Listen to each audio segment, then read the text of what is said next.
A lot of times when I talk to fellow college students or other teens, I hear the same thing. The saying goes, I'm broke and I don't know how to earn any money. Well, don't worry. I am here to make a video about how you can manage your finances as a teen or as a student.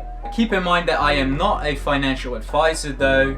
I am telling this to you as a friend, and yeah, let's get right into it. So the first thing to do is find a side job. In this way you'll earn a bit of income. It will be at least one stream of income, and you know, there might be other forms of income coming at you in the future. You're still young, you're starting off. One form of income might be enough for the next couple of years. You know, like let's say 4 years. And if you live at your parents' home, then it's even better.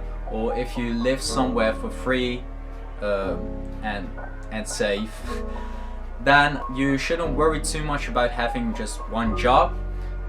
You can spread out your forms of income in the future. Don't worry about it, but find a job. So the second thing to do is putting a percentage of your income on your savings account.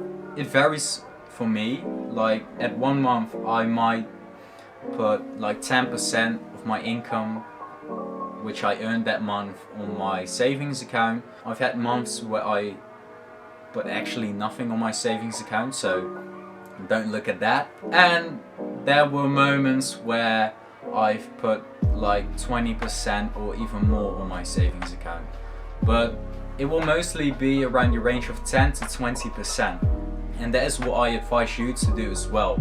In this way you'll have a bit of money left for unexpected costs, or you know, you might invest it later on, like when the market crashes or something like that. You could do that, but it's important to always have a bit of money left on your bank account or on your savings account for those situations where you might not expect something to happen, which do happen, okay? And the third thing is to click on the subscribe button and click on the like button. Like smash that like button. Pause. Just kidding. The third thing to do is to not waste your money on things you don't need. So what do I mean with things you don't need? Well, let's start off with drinks, you know, alcohol, fast food overall, or you know, stuff like that. But also expensive clothing. So I used to spend a lot of money on branded clothes, and I personally regret the choices I made with my finances back in the day, but I won't do it again, because after all, who are you trying to impress? Like, why would you want to impress people that either don't care about you or you don't even care about them? You might not even like them. So yeah, who's there to impress? I mean, I would rather have a lot of more money left over in my savings account or in my investment account, instead of pulling up with some expensive clothes or going to parties or something like that, when those purchases are really unnecessary. So, and I will only have a bit of fun with it for the short term, but you should think about the long term, you know? At least that's what I do. I'm not a financial advisor. And don't waste your money on stuff like Starbucks or maybe even McDonald's, Burger King, don't know. Like, it can get quite expensive if you think about it. Like, even when you order food, it's expensive, you know? Try to cut down those costs, especially if you're still young. I mean, you might even try to cook yourself. I do it myself. I've gotten fresh products which are way healthier. It's way cheaper. I can cook for not only myself but also for other people. I mean, win-win, right? Next up, and this one is really essential for the third one, and that is to track down your expenses.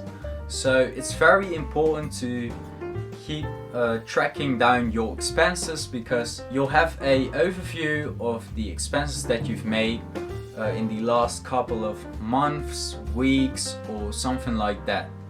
And by looking at your expenses, you'll be able to cut down unnecessary costs. So just like I told you guys, I used to spend an unnecessary amount of money on clothes. After tracking down my expenses, I was able to cut down those costs, and I was able to maybe cut down something else. Some people might spend too much on food. Track down those costs, cut down your costs, and boom, you'll save up a lot of more money every month. And trust me, you'll be able to save like a lot of money every period of time or something. And the last one is to invest some of your money into something. So you could invest your money into the stock market. You might invest into the cryptocurrency stuff.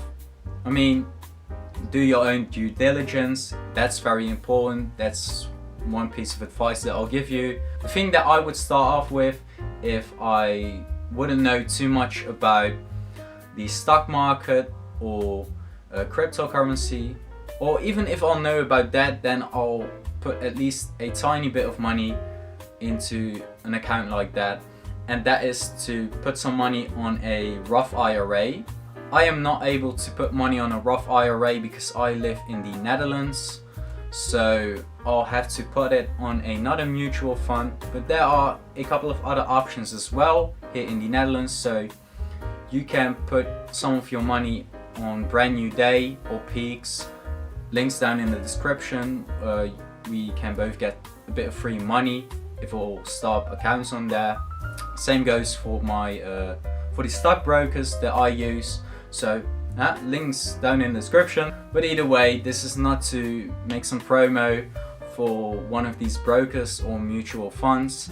This is just me telling what I do and what I somewhat advise other people to do. But if you think about it, the average compound interest that these mutual funds give you is about 7%. So let's say you're 18 and you want to retire at age 58, so 40 years.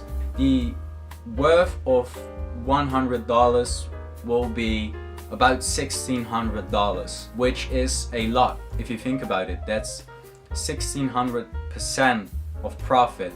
And with a Roth IRA, you won't have to pay any taxes on your money.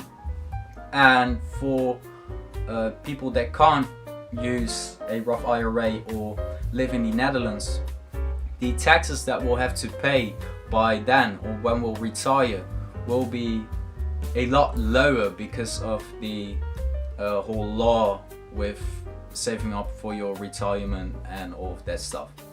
But either way, that's it. So once again, don't forget to smash the like button, click on the subscribe button, maybe leave down a comment about something, what's in your head, or something you'd like to tell, or maybe a piece of advice for me. And yeah, I hope to see you guys soon. I hope to speak to you guys soon. Let's make a great community surrounding finances and investments, and I hope to see you guys next time. Peace.